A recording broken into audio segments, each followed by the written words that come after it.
ছোট্ট সোনা চাঁদের কোনা 10টি টাকা দান করে আশীর্বাদ করি। রোগ শোক চলে যাবে, বিদ্যা বুদ্ধি হবে, দীর্ঘজীবী হবে, বড় হয়ে সতী মায়ের সতী কন্যা হয়ে যেন বংশের মান।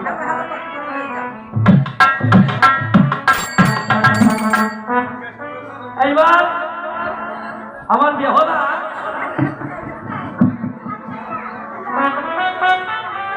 নদীর ঘাটে উপস্থিত হয়েছিল। আস্তে আস্তে আস্তে আর ওই 1500 বিধবা ব্রাহ্মণের রূপ ধরে চুক্তি করে নদীর কিনারায় বসে জমা। তোমাদের বিচারে কি বলছো? মেয়েটা ভালো? তোমরা যদি বলো ভালো তাহলে আমার বাবা সম্বোধ করে লাভ নেই। এখনই পূজা দিব দিয়ে আজকে গান আছে গোবিন্দপুর চলে যাবে। বলেন আমাদের মায়েরা পতির মঙ্গল কামনায় সাবিত্রী ব্রত করে, শিবরাত্রি ব্রত করে, কত দেব দেবতার পূজা অর্চনা করে। এখন আবার দেখবেন নতুন নিয়ম উঠেছে না, ওই যে মেয়েরা সবুজ চুরি করছে, সবুজ চুরি কি এইবার উঠেছে পতির মঙ্গল কামনায়। আরো স্বামী বেঁচে থাকতে বিধবা সেজেছে না, ভালো মেয়েটা বিধবা ধনী রূপে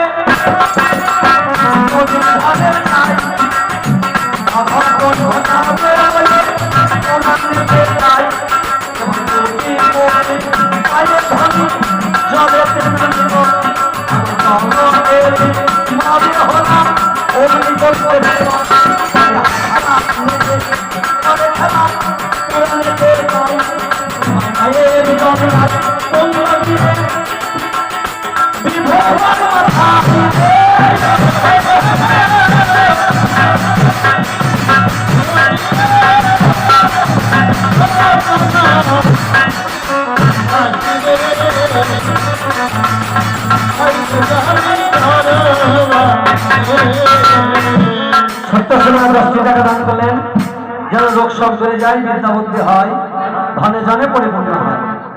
এইবার যেই বিধবা রমণীর মাথায় পড়েছে, বিধবা রমণী প্রধানমন্ত্রী হয়ে পড়েছে।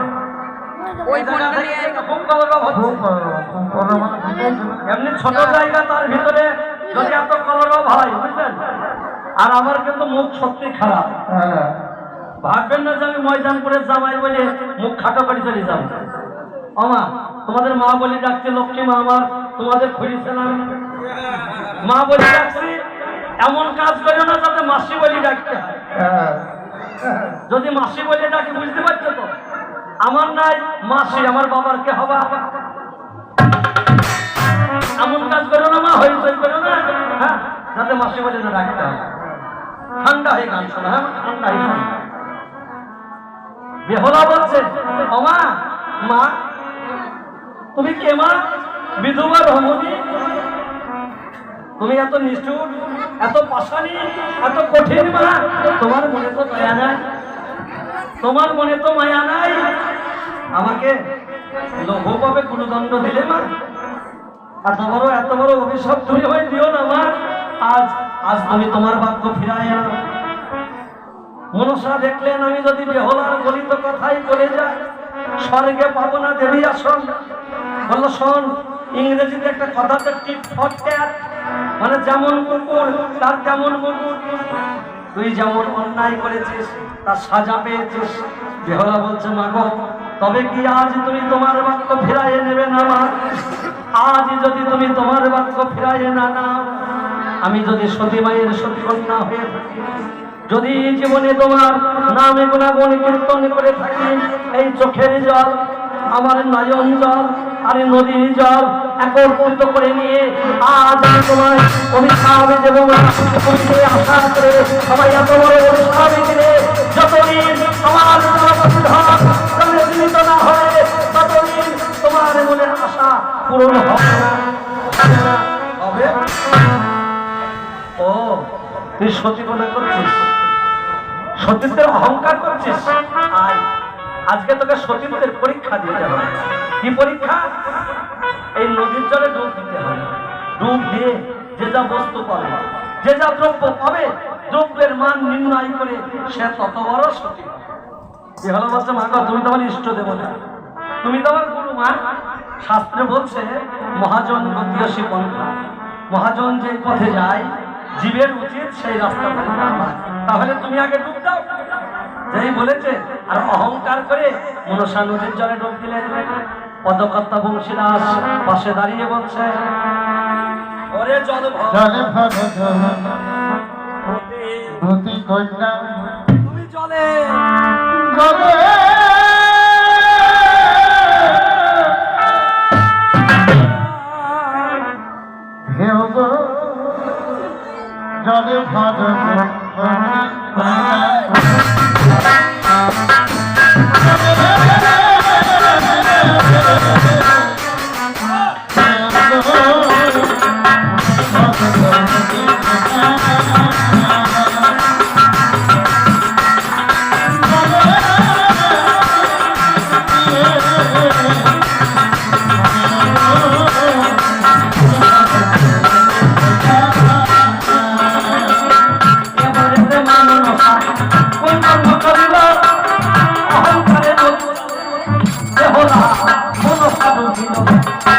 মরা সকল হাতে তুলে নেয়, মরা সকল হাতে তুলে নেয়, এক মুষ্টি ছাই নিয়ে মা উঠিল জানাই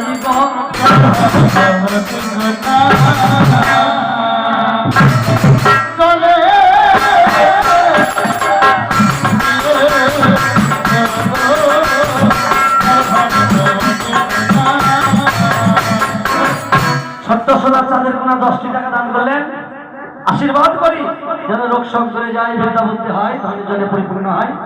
এবার মনসা নদীর জলে ডুব দিয়ে এক হাতে একটা মরা শোল মাছ, অপর হাতে এক মুষ্টি ছাই নিয়ে ডাঙাই বেহলা বলছো, মা মা ওই দেখি দেখি দেখি দেখি দেখি দেখি মা দেখি তুমি কি পেয়েছো দেখি। ওই দেখি দেখি বলতে বলতে ওই মরা শোল মাছের গায়ে যেই বেহলা হাত থেকেছে, হাতের পরশে মরা মাছটা এখনো লীলা দর্শন করে চাঁদ বলছে, সাধুবাদ সাধুবাদ। যার হাতের পরশে মরা জীবিত হয় এ মেয়ে সামান্য নেই। আচ্ছা ঠাকুমা, গান হচ্ছে তত্ত্ব গান, আধ্যাত্মিক গান। কথাই বলে মাছের মধ্যে রুই, শাকের ভিতর পুঁই, ডালের মধ্যে মশুরি, আর আত্মীয়র ভিতরে শাশুড়ি। সব থেকে বড় প্রথম বুঝলেন, শাশুড়ি যদি বাড়ি যায়, জামাইয়ের ঘরে যদি টাকা না থাকে, দরকার হলে টাকা সুদে নেবে, সব থেকে পরমাত্মীয়।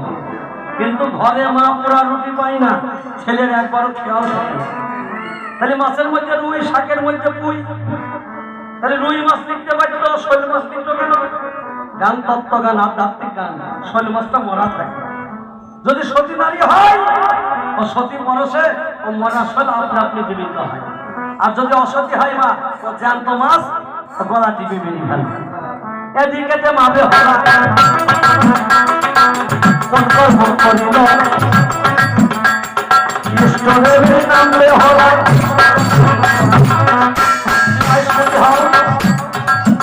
যেন পুত্রবতী হতে পারো, সন্তানের জন্ম হতে পারো, এই আশীর্বাদ করি। এদিকে মাবে হলা কর্ম করিল, ইষ্টদেবের নামে হলা বদল করিল। জয় জয় মা মনসা, জয় বিশ্বহরি, যারা করমণি জয় মা শিবের অধিকারী। মায়ের নামে স্মরণ করে জলে ধরুল, মায়ের নামে স্মরণ করে জলে ধরুল। শাখা শিব দিয়ে মাতা ডাঙাবে উঠিল।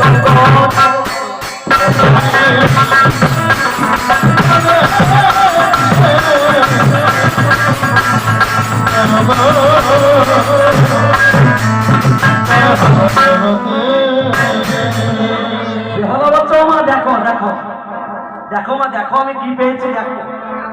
আমি যদি সতী মায়ের সতীকন্যা হয়ে থাকি, অবশ্য জিয়াইব বিদুমুখী অদশেরে চাঁদ সেরে ফিরে যাচ্ছে আপন ভবনে। আর ওই শুকনো পথের উপর বেহলার পদচিহ্ন অঙ্কন হচ্ছে। ওই পদচিহ্নকে লক্ষ্য করে গুটি গুটি পায়ে রাজা চন্দ্রধর রাজবাড়ি দুয়ারের সম্মুখে গিয়ে দাঁড়ালেন। রাজবাড়ি দুয়ারের সম্মুখে গিয়ে দাঁড়ালেন। মুক্তেশ্বর রাজা কাছে তার কন্যা বেহলা কি বলতে জানো পিতা? জানো আজ যখন নদীর ঘাট হতে স্নান সেরে ফিরে আসি, এক জ্যোতির্ময় পুরুষ আজ আর লম্বিত ভুজ থেকে যেন মনে হলো রাজমতি রাজার নন্দন আমার পিছু পিছু পিছু পিছু এসে এই রাজবাড়ির দুয়ারের সম্মুখে দাঁড়িয়েছে। মুক্তেশ্বর রাজা বলছে, কার এত বড় শ্রদ্ধা, কার এত সাহস আমার মেয়ের পিছু নেয়? বাইরে বার হয়ে এসে বলছে, কে তুমি? যেই বলেছে কে তুমি, চন্দ্রধারে দুবাহু প্রসারিত করে দিয়ে বলছে, বন্ধু আমি ভিখারি। ভিখারি না না বন্ধু, আমি অন্য ধনের ভিখারি নয়, তোমার ঘরে যে সতী মায়ের সতীকন্যা আছে বন্ধু, একবার কথা দাও। আমি চম্পাই নগরের অধিপতি, নামে রাজা চন্দ্রধর, আমার পুত্র তার নামে লক্ষিন্দর। ওই লক্ষিন্দরের সাথে আমি কন্যা বেহলার বিয়ে দিতে চাই। আসুন বন্ধু, আসুন আসুন আসুন আসুন আসুন। তাড়াতাড়ি পাত্র অর্ঘ্য দিলেন, রত্ন সিংহাসনে বসতে দিলেন। মেয়ে তোমার একা নয়, ঘরে কন্যার মা আছে, একবার আমি ওই সুমিত্রার কাছে অনুমতি নিয়ে আসি। সুমিত্রার কাছে গিয়ে যে বলেছে, সুমিত্রা বলতে সব সব শুনেছে আড়াল হচ্ছে। ওটা সাপে কাটা ঘর, সাপের দেবতার সাথে চাঁদের বিবাদ, ওই সাপে কাটা ঘরে আমি আমার একমাত্র মেয়ে বেহলার বিয়ে দেব। মুক্তেশ্বর রাজা বলছে, বিহারী মশাই মেয়ে দেওয়া যাবে না। বললো কেন? বললো আমি দিতে পারি যদি আমার কন্যা বেহলার ওজনে সোনা দিতে পারে। যেই বলেছে বেহলার ওজনে সোনা দিতে হবে, আর চন্দ্রধরের উঁচু কথা হেট হয়ে গেছে, চাঁদে নতশিরে ফিরে চলে যাচ্ছে। আবার সেই দিন ফিরে এসেছে মা। আগেকার দিনে যদি মেয়ে নিতে হয়তো পণ দিয়ে নিতে হতো, এখন সেই দিন এসেছে মা, কন্যা দিয়ে মেয়ে পাওয়া যাবে না, ছেলের বিয়ে হচ্ছে না, হচ্ছে গো।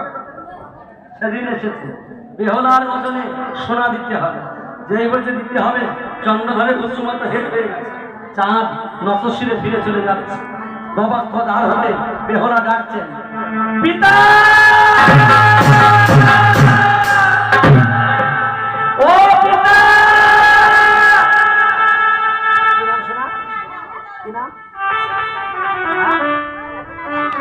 অন্নপূর্ণা দাস। ছোট্ট সোনা, মামনি আমার টাকা দান করলে আশীর্বাদ করি, যেন রোগ শোক দূরে যায়, বিদ্যা বুদ্ধি হয়, ধনে ধনে পরিপূর্ণ হবে, বড় হয়ে সতী মায়ের সতী কন্যা হয়ে তুমি যেন বংশের মান রাখে। বহুদিন পরে না পুরোনো নাম শোনা গেল, শোনা গেল বহুদিন পরে পুরাতন নাম অন্নপূর্ণা। এখন এসব নামে আপনার এই নেই। সেদিন অভাব হয় না, আসলে 200-500 হয়ে যাবে, কিন্তু এই নাম পাওয়া যায় না। যাই হোক, এইবার বেহলা বলছে, পিতা গো, অগ পিতা তুমি ফিরে যেও না, আমার বাবাকে বলো ধর্মের কাঁটা টাঙাতে, নৃত্যের কাঁটা টাঙাতে। চাঁদ বলছে, ওরে বেহলা তুই তো বলছিস না, কিন্তু আমি সোনা পাবো কোথায়? বলছে, কেন পিতা, তোমার এই গলার গজমতি হার, এই গজমতি হার এখানে কি তুমি দিতে পারবে না? চাঁদ বলছে, সামান্য গজমতি হার, আরে তোর ওজন কি সমান হয় মা? বল, তুই আমাকে অপমানিত করছিস। বেহলা বলছে, পিতা গো, ওই তুলার সে সমতুল্য যদি আমার কৃষ্ণ ঠাকুর হতে পারে, তুলসী পত্র সমতুল্য যদি আমার তবে কি আমি পারবো না হারের সমান হতে? তুমি আজ আমার পিতার কাছে গিয়ে বলো, আমি ধর্ম দাঁড়ি পাল্লাই নৃত্যের কারণে সতীত্বের পরীক্ষা দেব। মীনাক্ষী দাস ছোট্ট মামনি টাকা দান করলে আশীর্বাদ করে অনেক বড় হও, ভালো লেখাপড়া শেখো, বড় হয়ে যেন পিতা মাতার মুখ উজ্জ্বল করতে পারো।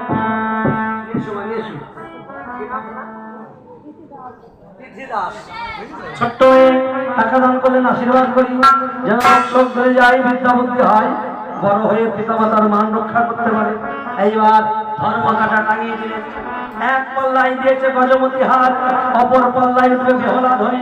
বেহলা ধ্বনি ধর্মের কাটার কাছে করজোরে দাঁড়িয়ে, নয়নের জল ধর্মের কাটাতে দিয়ে সত্যবার পদক্ষেপ করে ধর্মের কাটার কাছে কেঁদে কেঁদে বলছে, অগয় আমার ধর্মের কাটা, আমার এই সতী নামের যেন কোনো কলঙ্ক না হয়, তোমার ওই ন্যায় তুলা দণ্ডে আমি যেন আজ সতীত্বের পরীক্ষা দিতে পারি। জয় মা মনসা পদ্মাবতী নাম স্মরণ করে যেই পাল্লাই চেপেছে, হার ছাড়া বেহলা এতটুকু হালকা হলো। কোন প্রাণ বললেন হারের ওজন আর বেহলার ওজন সমান সমান। বেহলা বলছে কিরাম ঈশান দাস, ছোট্ট শোনা আশীর্বাদ করি। ঈশান মানে শিবের এক নাম ঈশান। তুমি যেন শিবের মতো হতে পারো, হ্যাঁ, পরম বৈষ্ণব হতে পারো, বড় হয়ে পিতা মাতার মুখ উজ্জ্বল করতে পারো, যেন রোগ সব বেড়ে যায়, বিদ্যা বুদ্ধি হয়। এবার বলছে ও বেহলা, ও বেহলা, ওরে মনে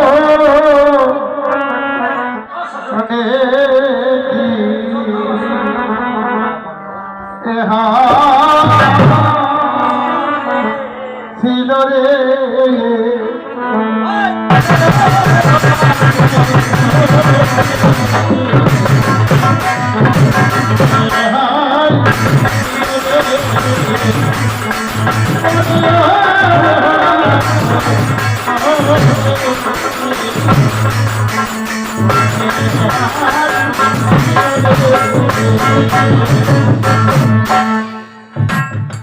বেহলা রে